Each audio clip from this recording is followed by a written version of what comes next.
wabarakatuh. Waalaikumsalam warahmatullahi wabarakatuh. Kita mau belajar fikih. Sebelum kita belajar fikih, anak ibu, siapkan dulu Fadli.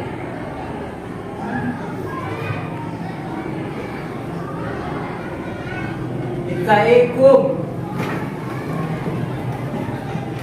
Salim. Assalamualaikum warahmatullahi wabarakatuh. Waalaikumsalam warahmatullahi wabarakatuh. Idris. Bismillahirrahmanirrahim. Raditu billahi rabban wa bil islami dina wa bil muhammadin nabiyya wa rasula. Rabbi zidni ilman warzuqni fahman wa amalan sholihan.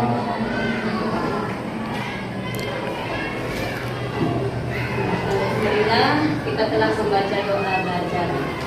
Untuk melanjutkan pelajaran, apakah hadir semuanya anak ibu? Ada yang nggak hadir? Alhamdulillah, berarti anak ibu rajin semua, sehat semua, rajin semua. Mudah-mudahan diberi Allah rahmat dan rezeki yang banyak. Amin. Dan kita mau belajar tentang fikih, ya, tentang pemulasaraan jenazah. Sebelum ibu melanjutkan tentang pemulasaraan jenazah, ibu ingin mengingatkan pelajaran yang terdahulu, yaitu tentang muamalah. Di dalam muamalah itu hubungan siapa dengan siapa? Anak ibu bilang Manusia dengan manusia. hubungan manusia dengan Allah. Yang kedua, Manusia dengan manusia. Alhamdulillah. Kita ini manusia, hubungan dengan Allah. Yang kedua dengan manusia. Yang ketiga dengan lingkungan. Dan tentang pemulasaraan jenazah ini juga namanya hubungan manusia dengan manusia. Manusia yang sudah meninggal. Nah, kalian pernah melihat orang yang sudah meninggal? Pernah. Ya kan, itu orang yang sudah meninggal itu wajib diurusin.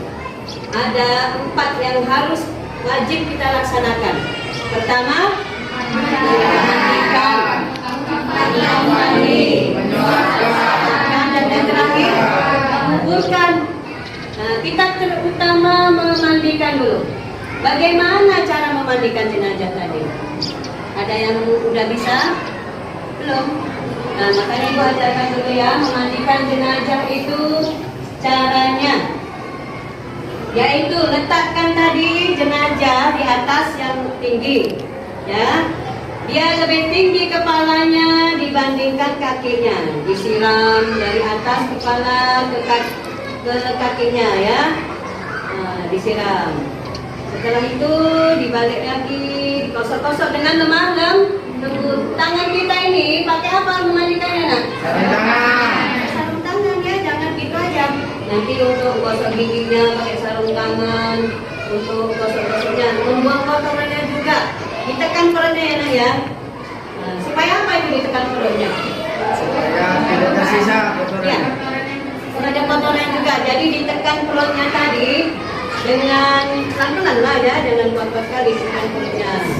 Supaya mana tahu ada kotoran yang ada di dalamnya bisa keluar. Nah, kalau sudah keluar masih dimandikan, boleh dimandikan lagi, dibersihkan lagi.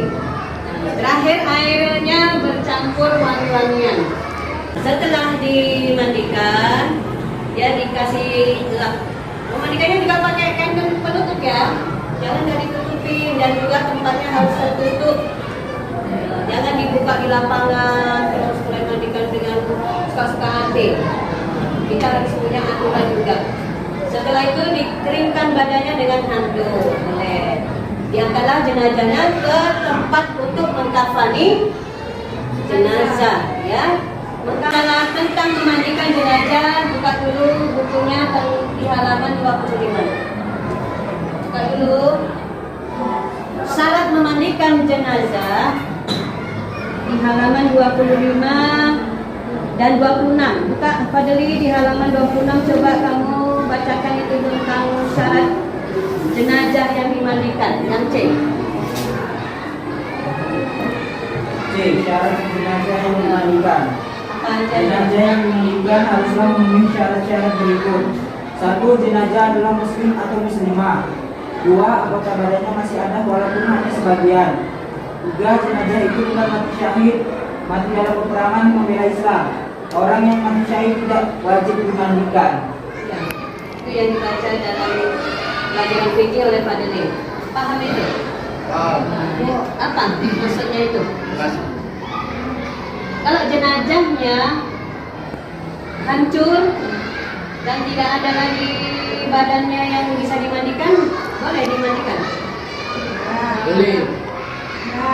Syaratnya jenazah yang dimandikan tadi anggota badannya masih ada walaupun hanya sebagian.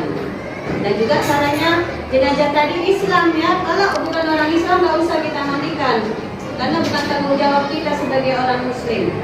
Harus orang Muslim sama orang Muslim. Kalau dia badannya masih ada, kita wajib memandikannya walaupun sebagian. Dan yang terakhir tadi bukan mati syahid, membela Islam. Kalau mati syahid berarti tidak wajib dimandikan. Tata caranya tadi udah paham? Kalau udah paham, nah ibu mau kasih tugas untuk kalian berdiskusi. Ya, diskusi antara kelompok. Ini kelompok 1, ini kelompok 2, ini kelompok 3 ya. Ibu kasih dengan lembar kerja peserta didik. Ini LKPD. Balik badan apa? Bangkunya diputar ya. Kita mau diskusi. Ibu kasih waktu 10 menit untuk berdiskusi. Ini karena banyak orangnya, jadi masih dua kelompok di sebelah sini. Diskusi ya. Nanti ada 4 kelompok. Kerjakan ya. 10 menit ibu kasih waktu untuk berdiskusi. Dan ibu, ya mari kumpul hasil diskusinya. Sebentar lagi bangkunya dirapikan lagi, tugas diskusinya ibu ambil, ditaruh sensasikan. Dari kelompok 1, kelompok 2, kelompok 3 dan kelompok 4. Apa hasil diskusinya? Tadi coba kelompok 3. Kelompok 1 dulu. Boleh bertanya kepada kelompok 2. Kelompok 2 boleh bertanya kepada kelompok 3. Masalah tentang memandikan, mengkafani jenazah. Kita kan memecahkan masalah dengan berdiskusi. Ya, coba mau kelompok mana dulu juga boleh. Coba kelompok 3 dulu nih biasanya ya.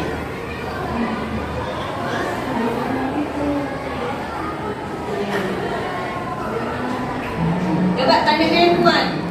Jangan nggak kuat nanti nggak dengar yang di sebelah sana. Nah coba Sherly, yang kuat suaranya. Bagaimana cara mengkafani untuk laki-laki? Bagaimana itu maksudnya apa? Tata caranya. Tata caranya mengkafani jenazah. Maksudnya berapa lapis? Gitu. Ulangi coba pertanyaannya. Berapa lapisan kain kafan untuk laki-laki? Oh iya, berapa lapis? Untuk jenazah laki-laki. Siapa yang bisa menjawab? Kelompok mana? Saya. Oh, kelompok sana. Kelompok 1 bisa menjawab pertanyaan. Jenazah laki-laki berapa lapis? Ulangi. Ulangi.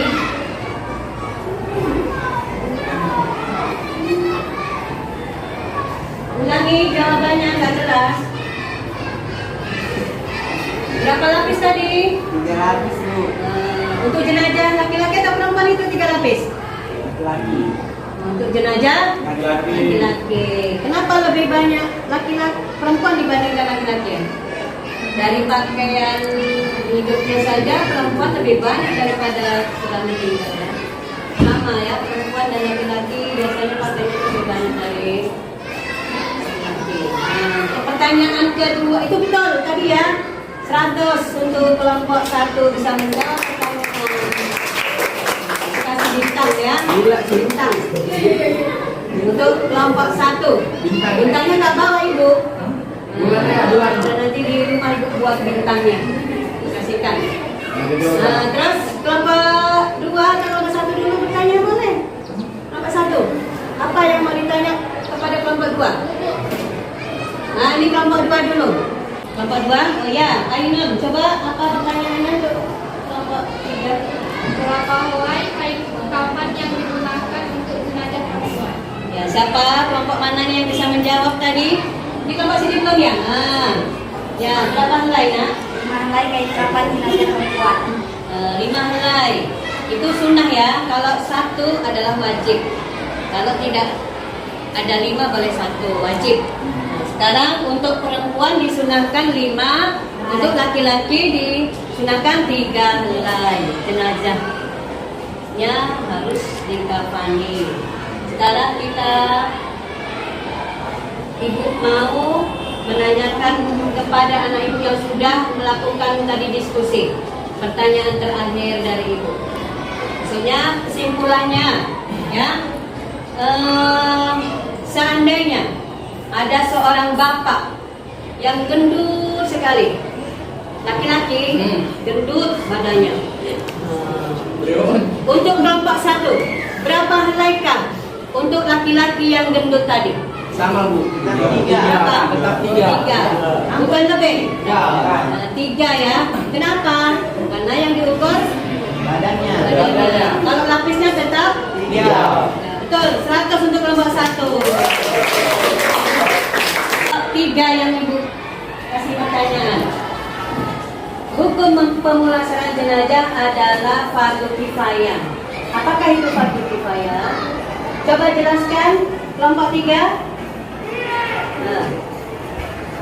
Kewajiban ini dibebankan kepada semua mukallaf di suatu tempat. Tetapi apabila dilakukan oleh sebagian orang, juga kewajiban seluruh mukallaf. Iya, betul, 100. Tapi ini kayaknya nggak 100, nah dia ada nengok-nengok buku. Jadi dikurangi lah ya. Apa-apa, kan kita kan menguji dengan jujur ya, jujur dan bertanggung jawab. Jadi jangan kalian nggak jujur, ya kita harus jadi anak yang jujur. Ya, kita sampai di sini dulu. Ibu kasih tugas kalian melihat tugas di rumah dengan membuka link YouTube ibu. Di situ ada tentang pelajaran pemulasaraan jenazah, memandikan, mengkafani. Lihatlah di YouTube ibu ya. Nah, itu di situ ada tugasnya, ada materi ajarnya yang dari ibu. Dalam mengurus jenazah kita ada hikmahnya. Kita jadi ingat dengan kematian. Ya, setiap yang bernyawa pasti akan mati. Seperti firman Allah dalam surah Al-Imran ayat 183 itu yang bunyinya Bismillahirrahmanirrahim. Kullu nafsin dha'iqatul maut. Tiap-tiap yang bernyawa pasti akan mati. Nah, disitulah kita dengan mengurus jenazah kita akan lebih ingat dengan kematian, tidak bersenang-senang saja. Dan juga dengan mengurus jenazah kita membantu keluarga yang ditimpa musibah. Kita nggak mungkin mengurus jenazah sendiri, memandikan jenazah sendiri, semua sendiri. Kita bantu masyarakat yang kena musibah. Dan juga suatu penghormatan bagi jenazah tadi. Jenazah saja dihormati, manusia itu dihormati dengan memandikan dan mengurusnya sampai menguburkan. Memandikan, mengkafani, mensolatkan dan menguburkan itu adalah suatu penghormatan bagi jenazah. Ya, sekarang ibu akhiri dengan Assalamualaikum warahmatullahi wabarakatuh. Waalaikumsalam warahmatullahi wabarakatuh.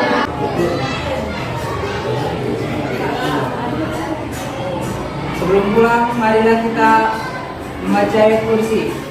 Ayat kursi dimulai. Bismillah.